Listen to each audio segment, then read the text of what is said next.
अगर देखें तो युद्ध की स्थिति में कभी किसी का भला होता नहीं, ये भारत बेहतर तरीके से जानता है, भारत सरकार जानती है। और जब जब दो देशों के बीच में युद्ध की स्थिति बनती है तो भारत अपना स्टैंड कायम करता है, तटस्थ रहते हुए ये कहता है कि युद्ध से किसी का भला नहीं होता, इसीलिए युद्ध की स्थिति को खत्म होना चाहिए।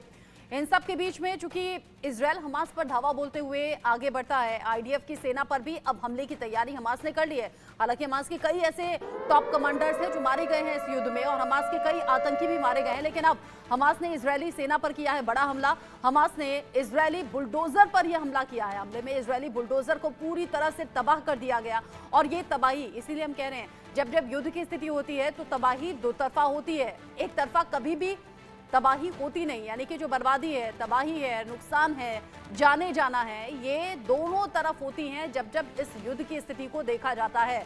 और चूंकि पहले हमास के खात्मे के लिए हवाई अटैक होते रहे, हवाई हमले होते रहे, और अब तो स्थिति वो है जो सबसे ज्यादा भीषण और भयंकर है, जिसमें आमने सामने ये ग्राउंड पर युद्ध चल रहा है।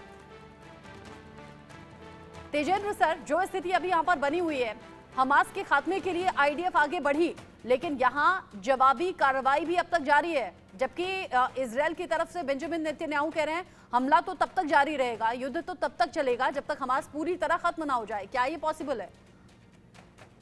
देखिए, एक तो इजराइल के प्राइम मिनिस्टर का जो स्टैंड है वो थोड़ा बदला है। पहले वो ये कहते थे कि ये लड़ाई तब तक जारी रहेगी जब तक हमास पूरी तरह खत्म ना हो जाए। हाँ। उसके बाद में कहते थे कि जब तक हमारे हॉस्टेजेस को फ्री ना कर दिया जाए। अब जो सेकंड है वो नंबर 1 पे आ गया है।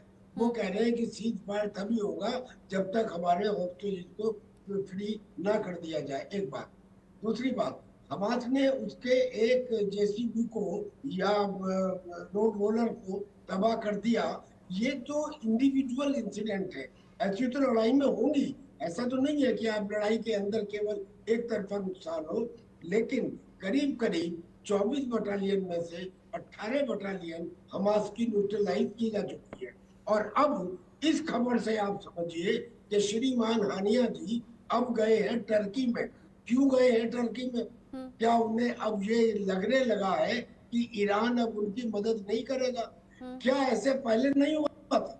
2011 में भी एक ऐसा समय आया था जब ये जो ग्रुप है, यानी कि हमास ग्रुप, जो सुन्नी है और ईरान जो है वो शिया है, तो 2011 में एक ऐसा समय आया जब सीरिया के अंदर ईरान जो था वो तो वहाँ की गवर्नमेंट के साथ था और ये हमास रिबेल्स के साथ था, लिहाजा ईरान ने इनको मदद देनी बंद कर दी थी। हो सकता है कि वो स्थिति अब आ गई हो क्योंकि उन्हें हमास से रिजल्ट की उम्मीद नजर नहीं आती, एक कारण, और दूसरा कि वो सुन्नी है। ये रीजन अलग अलग हो सकते हैं, लेकिन ये जो स्थिति बनी हुई है वो डरावनी है। ये जो डरावनी स्थिति है, इन सब के बीच में अमेरिका है जो कि खुलकर सामने आता है और अंतर्राष्ट्रीय स्तर पर बयान देता है।